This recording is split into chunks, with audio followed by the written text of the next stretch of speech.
our next Zoom. I want to introduce myself. As you know me, I'm Deontay Copeland, CEO, Executive Director, National High School Basketball Association. And these ladies right here, introduce yourselves. Hey, I'm Shelby. I do public relations and marketing. Nice to see you all. And I'm Sydney. I'm an intern with NHSBA, and I'm glad you're all here tonight. Definitely. We got some special guests tonight. The guests we have on our panel tonight, we have Mr. Benjamin Ahn from the South Bay Lakers. We have Miss Tracey Tague. She's Director of Business Development for Learfield IMG, UCLA, and Rose Bowl Properties. We got Mr. Gabe Heller. He's the Director of Footwear for Steph Curry Basketball. We got Mr. Nick Constantino with 680 The Fan. So great to have you guys tonight. Great to be here. Awesome. Well, definitely, man, glad to have you guys. And it's interesting because I have stories about all you guys, like how I actually met. And so, like, I can start with Ben. Like, we met last time me and Ben communicated. The NBA season was closing down because literally, like I said, COVID had just hit. Our kids were on the floor playing during the South Bay Lakers game. And I was freaking out because I was thinking, oh, God, the season ended. What is happening to our kids in LA? So I'm on the phone trying to get a hold of them. I said, what's happening out there, man? Because they just called the season for the NBA. So we out here playing right now. They just announced on the big screen that they're about to close the season down. I said, oh, God. So I had to get back home, try to make sure everything's cool. But luckily, it worked out. And, of course, Tracey, man, we talk all the time. And just she's kind of my heart of the group. So, yeah, so we definitely talk all the time. And she helps me out a lot. Gabe with Under Armour. Under Armour has been supporting us, as you can see, for a long time. They donated 500 pairs of Steph Curry shoes to our program, Awesome. Donated clothes for our kids, and it's just been great for the years working with them. So, so for, and of course, Nick with 680 The Fan, we basically, we've done a pep podcast with you guys. So glad to have that done with our program as well. So, but I guess I'm going to questions starting now. So I guess my question for you guys is, can you guys tell me as far as what your role entails for your job with the company and information about your company? So I guess I'll start with Ben first. Yeah, so I'm an account executive with the South Bay Lakers. I previously worked with the Angels. It's not as cut and dry with other professional teams as far as just selling tickets. With the South Bay Lakers, we do a lot more than that. The short answer would be we sell basically anything that requires admission into our facility. In the case of what we did with the NHSBA and with Mr. Copeland, we basically organized a speaker series for the kids. As he mentioned, that the game that the kids made it out to, or I shouldn't say kids, but the people looking to get into the sports industry, the one they made it out to kind of got I don't want to say interrupted, but they announced the closure of the NBA season that same day. So I feel like they didn't quite get the full experience that we were planning for them, including getting on the court, getting to shoot around, stuff like that. But yeah, basically just events that we do at the Lakers facility. The South Bay Lakers, I should have clarified, play in our facility, the Lakers facility in El Segundo. So essentially anything that requires admission, whether it's youth sports basketball clinics. The Girl Scouts is actually one of our biggest clients. We do dance clinics with the Laker girls. We do corporate parties at our facility in our guest suites, just stuff like that. Okay, what about you, Gabe?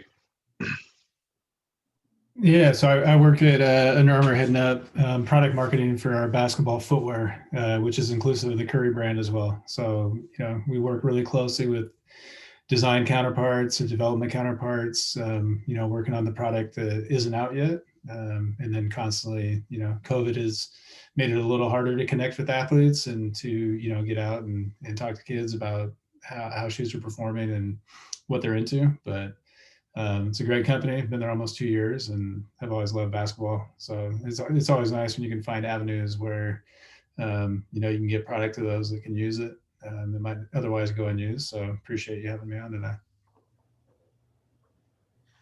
All right, Miss Tracey, what about you?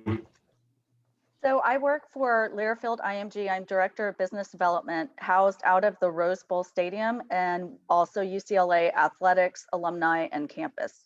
And my job entails doing day-to-day with the Rose Bowl executives, as well as developing new business, whether it be a traditional sponsorship or a revenue share type of deal, bringing new events to the Rose Bowl or UCLA. So that's what I do on a daily basis. COVID's definitely, I've had to learn the majority of my job on COVID. Thankfully, I came up through the ranks, so I already had the skill set, but it's been really interesting engaging with people that you're just meeting via Zoom and getting deals done. So it's been an interesting year. All right, what about you, Nick?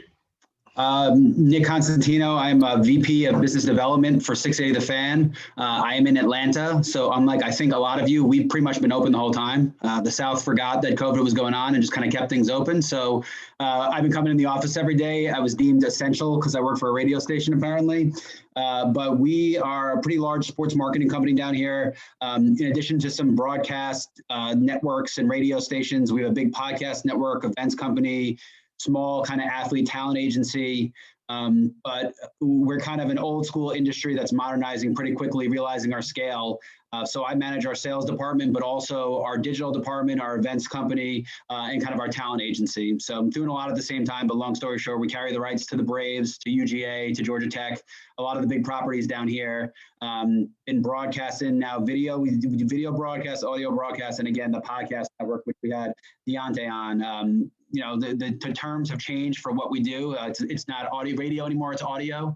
I deal with IMG a lot for the University of Georgia. My dad's a diehard Lakers fan, and I'm wearing Under Armour because I saw you on there. I went to University of Maryland, so you guys supported Maryland for a long time. I was up in Baltimore when you guys were just coming up, so there's my connection to everybody. Wow, he's got it all. He's prepped.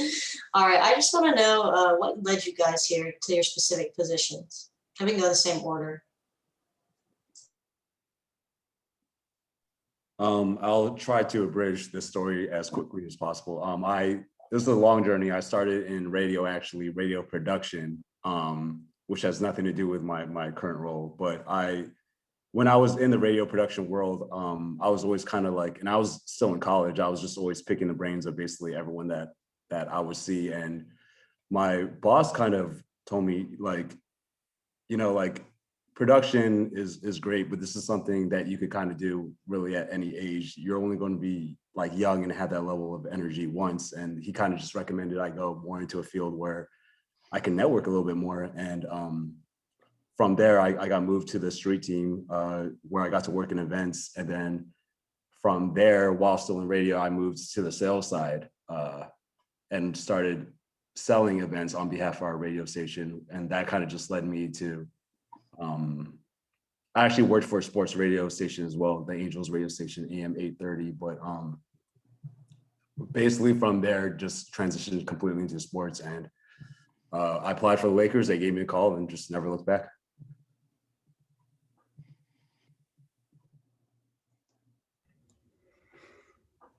Yeah, I will also, Bridget. I've been in sporting goods industry for just over 15 years. I grew up in Portland, Oregon. So if you don't know, Nike's world headquarters is in Portland. The Adidas America campus is in Portland. Columbia Footwear, Keen. There's a lot of footwear. And Under Armour actually opened an office here about 4 years ago. So it wasn't by design. I was an English major and did some volunteer work after college, but had worked for the brand even as early as high school, and always had a deep love of sports and footwear. And I think just lucked out from a temporary role and applied for a job into footwear development, which is the function that works very closely with the factories in getting the shoes built. And that gave me a knowledge of really the industry and how companies worked around footwear. And now I think you've seen, like, the University of Oregon has a sports product management program that offers a master's. And now you see a lot of people going through that to get into the industry. So good luck in terms of timing, but I've always loved sports and loved being a part of the team. And I think that's something that has led me to this role and is one of the things that doesn't make it feel like work. So I started doing sports. I kept baseball stats when I was in high school. And then when I was in college at TCU, I tried to get involved as much as possible. So there was recruiting. I kept stats my senior year for baseball, and then sold season tickets, which that was my first jump into the actual sales. From there, I got into TV advertising, which was my major. And my first jump into sports was with Texas. They needed help negotiate. I was their sales rep at a TV station, and they needed help negotiating a TV contract. And I said, great. Well, next time there's a job in sports, please keep me in mind. And 3 months later, the company Host Communications had a position open. So I was able to, because of some of my TV relationships, jump over there and start managing those same relationships with Texas. So I was there at Host for a couple years and got a call from one of my former coworkers who had been at Host. The Mavericks have an opening. Do you want to move to Dallas? So by chance I moved to Dallas, and 6 months later, this man, Mark Cuban, bought the team. So I was there for 5.5 years in corporate sponsorships. Got bored. I have a love with Dallas. I got bored of Dallas and moved to the Bay Area and worked for the Oakland A's affiliate back in TV. Really enjoyed the energy of it. Then I was starting to miss Dallas again and moved back and worked in I was the national sales manager for Fox Sports and covering all the teams and properties in Texas and Oklahoma. And then it drew me back to the West Coast. I loved LA so much. There wasn't an avenue for me to move within, but one of the people I had recently met was in a rock band, and they needed someone to do their brand sponsorship. So I moved out to LA to work for the rock band Linkin Park in sponsorships, and then did some consulting. R.I.P. Yeah. I said R.I.P. Yeah. I cried that day Chester Bennington passed. I was a big time junkie. Well, I will tell you one story about that is it proves social media hits different time zones at different times, because I had a friend in Dallas tell me immediately. Wow. So it was really surreal. But from there, I moved over to the marketing arm, which is an experiential agency heading up AT&T Sports and Entertainment. And then I had an opportunity to come to the Rose Bowl and UCLA. The irony of all of this, and when Deontay and I met, the irony is my first job at Texas, my boss is still there, is now an iteration of Learfield IMG. So I'm in this region with my former first ever sports boss, and we work together on things. It's pretty surreal that after all these years, you reconnect with folks. Wow, awesome.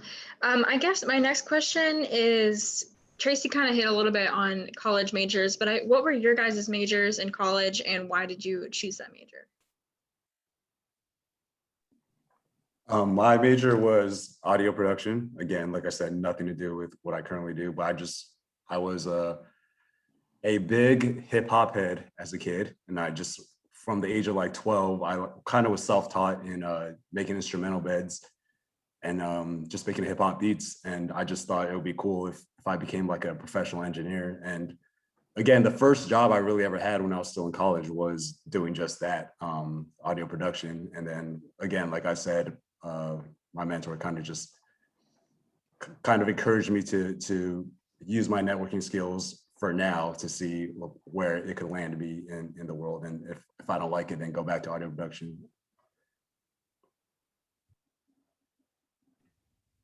Yeah, I feel like before I hop in, we should give Nick a chance to answer the last question. I already forgot what I was thinking, man. And I had it all ready to go, and then it just stopped short. I'll give the quick version as well. I started in media sales like a lot of you guys did. I find it funny that people kind of cut their teeth selling air or selling TV. But my first big kind of promotion was they hired me to be a sponsorship director for Live Nation. So I was running the sponsorship venues in Washington, D.C., all three of their venues. They pretty much built their whole business around MGM and the way MGM did the business in New York. So sponsorship side of it, I really like sponsorship, really like marketing, moved down to Atlanta, found an opportunity with the Braves flagship, figured out it was a good way to meet people. And since then, again, it's all about, I really enjoy marketing. I enjoy sponsorship a lot. the perks for the job obviously aren't too terrible. We got floor seats to just about everything in town. But I really, especially during the pandemic, I mean, it was really apparent how badly everybody needed sports and just the competitive nature. And I just having kids like even get that aggression out and be out on a field together. I think it really reiterated how important sports are. And just right now, our office is actually in the Braves ballpark, and seeing the people start to come back to the stadium and start to get into the seats, I mean, man, yeah, you couldn't have picked a worse time to be in sports radio, but a better time to kind of see the rebound and how important sports are to everybody's day-to-day life. So I'm a sports junkie, always have been. I'm not really a sports radio guy. I kind of watch the game, so I don't feel the need to hear people talk about it. Don't tell my bosses or anybody at the company that I said that. But very much enjoy sports. Was always a basketball head. I was a hip hop head too. I'm from New York City. I grew up kind of in that culture. So, I really enjoy the sports world. It'd be a tough place to leave for sure. Thanks, Gabe. Yeah, you got it, man. So my major has nothing. Well, I shouldn't say nothing. I grew up as a sports fanatic. I was obsessed with baseball, especially like 1920s, 30s, and then up through obviously today, Jackie Robinson Day, Negro Leagues. Just obsessed with it. And I think it was the statistical element to it, the history, and there were just so many good books written about baseball. So as a kid, that was probably the most available sports literature. So I always wanted to be a sports writer. And then when I got to college, I had a professor in communications. He was like, you should consider doing English. Like, you're a good writer, but you can kind of say, opine more on the English side. So ended up being an English major.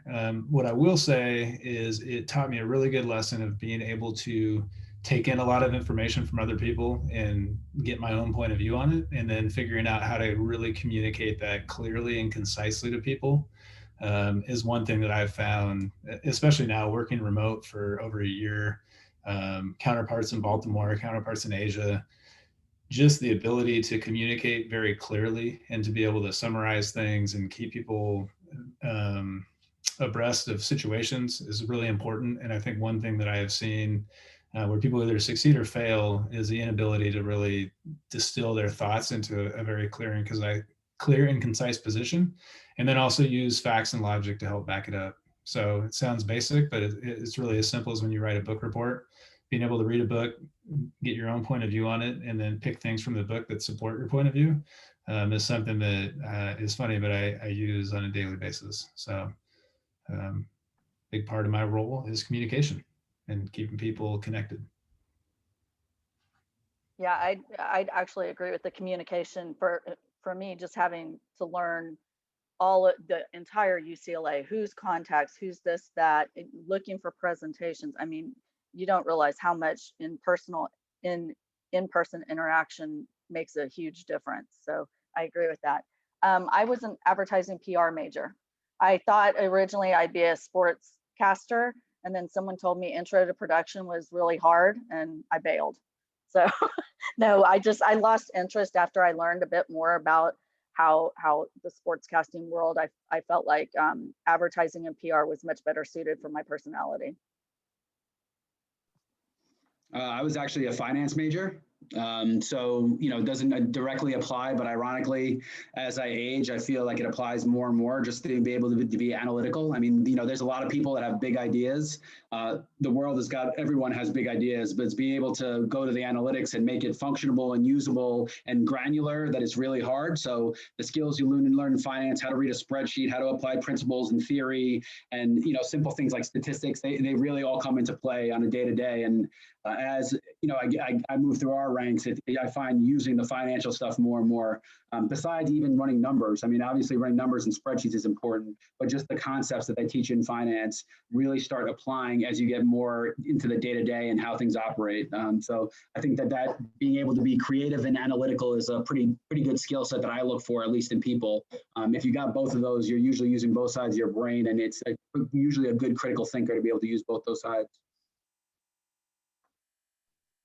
Definitely, guys, definitely. So I guess my question for you guys is that what is something you would tell, what advice would you tell your younger self today in regards to school, jobs, and careers, if they were trying to get something in today's world? I feel like I'm just dialing in on the same answer for each one, but networking, just keep it going, network nonstop. I probably have even more energy as it pertains to networking as I did back then.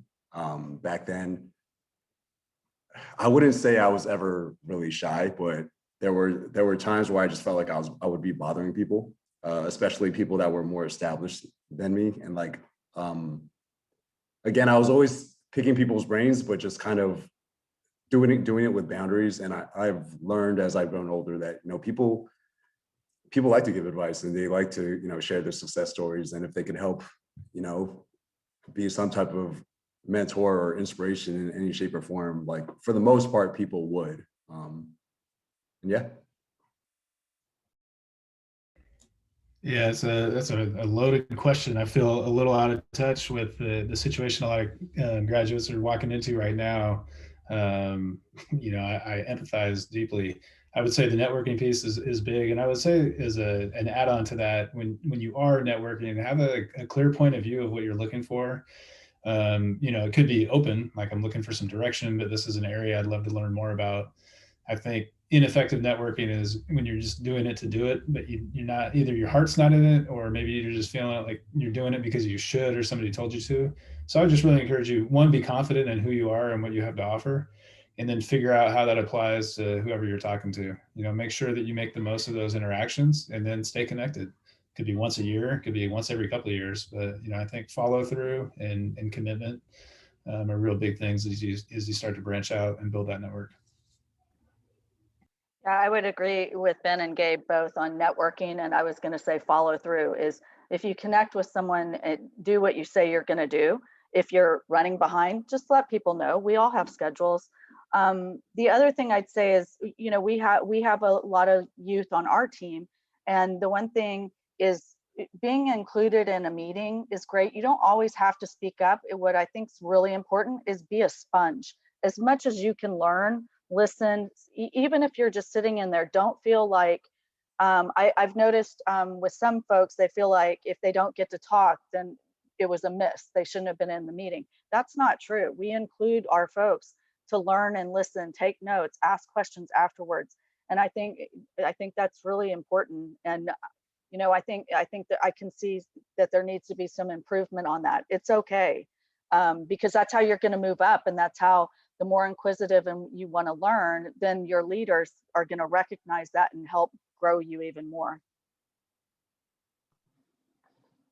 Yeah, those are all great. I would say if I was talking to myself for a younger version, it would be take more calculated risks and learn from, be ready and be able to learn from failure.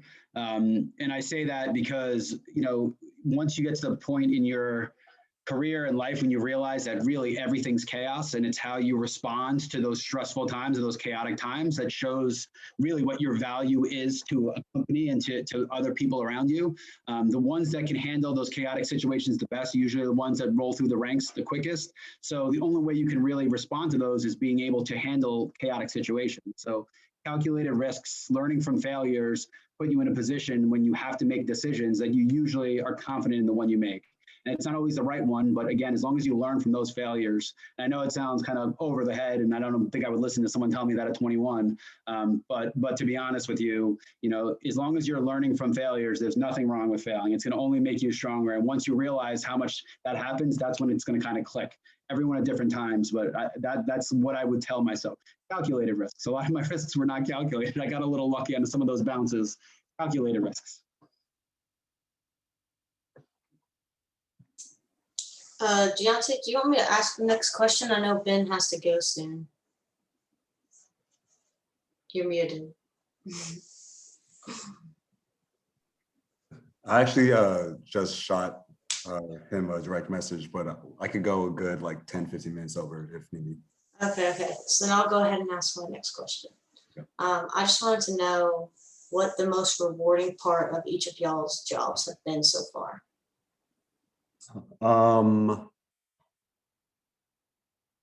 Really, okay, first I'm going to say the same answer I've said to everything, which is the networking part.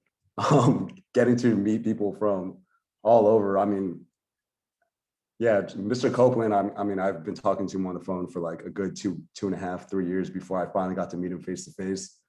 Just stuff like that, getting to meet other people in the industry. Most of you guys aren't even in California, and I think that's pretty cool.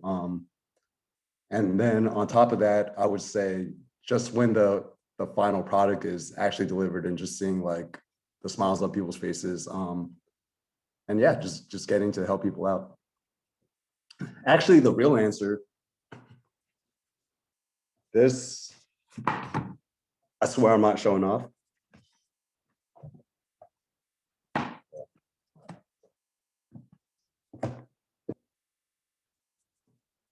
don't know if you can see that. That is the real most rewarding part about my job. My mom always said hard work pays off, but I'm like, no, Mom, that is the real reward.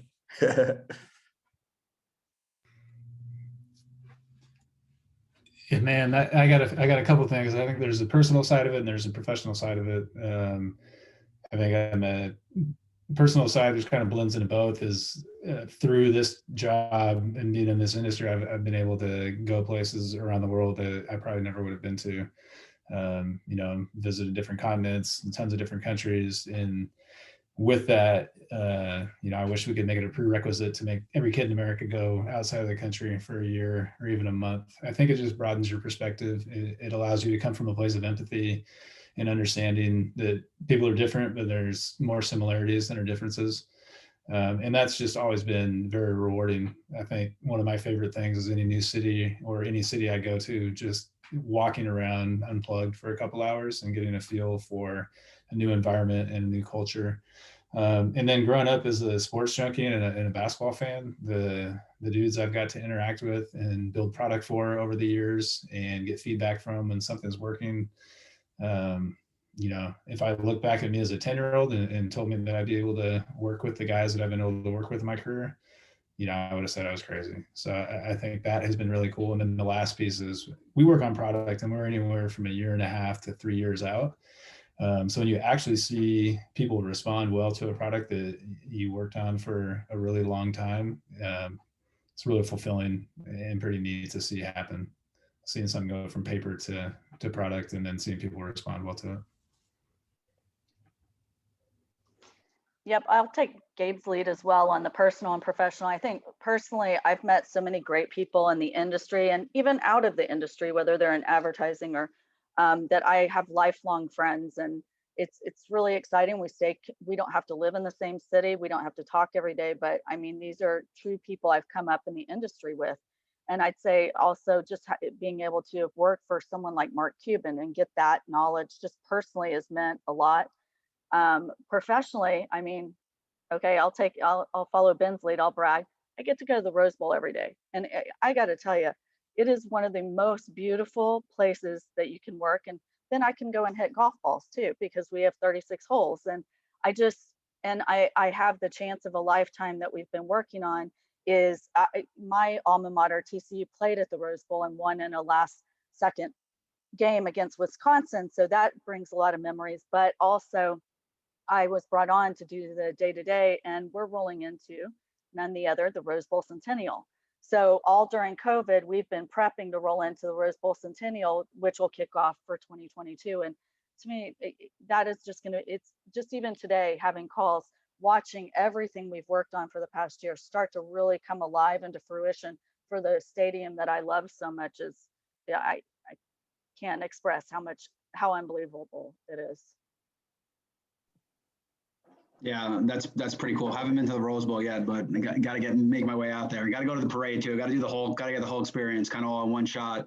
I would say for me, it's kind of because of what I do, it's always learning other industries and other people's industries, and the best people become experts at different industries, and seeing clients that I've dealt with personally for 6 or 7 years and just seeing how their businesses have grown, and to know that I was an integral part of that, 4 or 5, I can think off the top of my head, that just started in marketing through our relationship. And now you see them on TV, you see them doing big stadium sponsorships.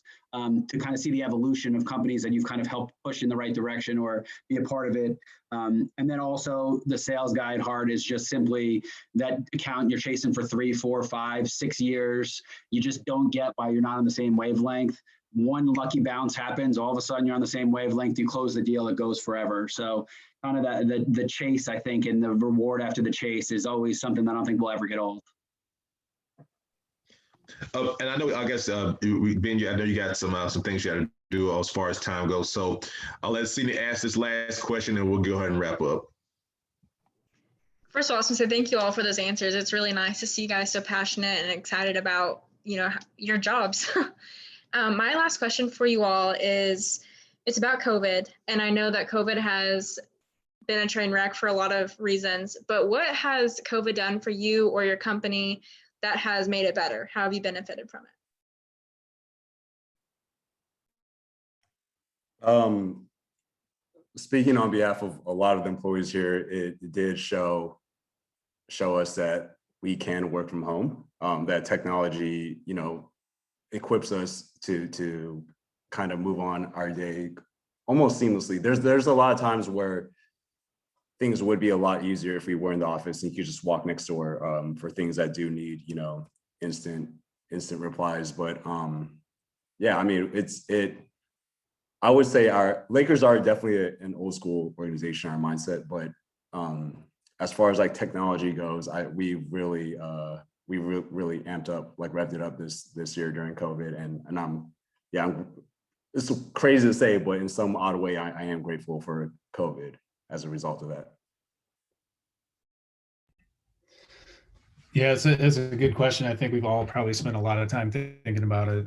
I had only been with Under Armour for just over 7 months and probably traveling back and forth to Baltimore 1, 2, 3 times a month in that time span. So for me, it was really an opportunity to just take a step back. And I think even for Under Armour as a company, and if you listen to any earnings calls or listen to the CEO of Under Armour talk, he's spoken about that. I think it allowed the company to refocus and admit maybe we were stretched thin in some areas. And I think there's been a rededication to the purpose of the brand and just getting really sharp on the brand's, values and mission. And then I think from working with my teammates spread across the country, it has developed a tighter bond in a different sense because we're all going through this in our own way, whether we have kids at home or, whether people are right out of college and they're alone in an apartment all day. So I think it's created more interpersonal connections beyond just the business side. So, I think I've seen a lot more impact from a culture standpoint. And then I think from a business standpoint, it just kind of depends what category you work in. If you work in running footwear, it's been a lot more people running. If you're doing golf, a lot more people golfing. I think basketball is tough because outside of the NBA in college, a lot of high schools didn't play. A lot of people weren't buying product. And then I think there were a lot of just interactions that didn't happen because the sport was on pause. I'd say for me personally, just having been on the job 3 months and you throw a Rose Bowl game in there, being around folks, I had the opportunity because we formed a task force to speed up my ability to meet everybody at the Rose Bowl and UCLA to interact with them. Otherwise, there would be so many sub meetings for something rather than an overall task force of every department that we'd all meet weekly. And that really, really helped me a lot. The other thing I'd say selfishly, you guys heard me mention the Centennial, all of the music, it's called a hold when you have musicians or even soccer events or whatever, planning dates. All of the music holds from this year and last year moved to our Centennial year. So it's definitely, and so we've got a lot more opportunity to really reopen the way we want to. And it's been an interesting time. We've found a way in terms of sponsorships to come up with new ways to sell rather than just the signage, radio, and that's it. We've really gotten crafty. And even during this time, we're about to cross the finish line on an esports cafe on UCLA's campus. So, it's been interesting. There have been wins in it, a lot more than I thought there would have been, say, a year ago. Yeah, I would say two things. One, as a manager. So again, we've actually been coming into the office every day.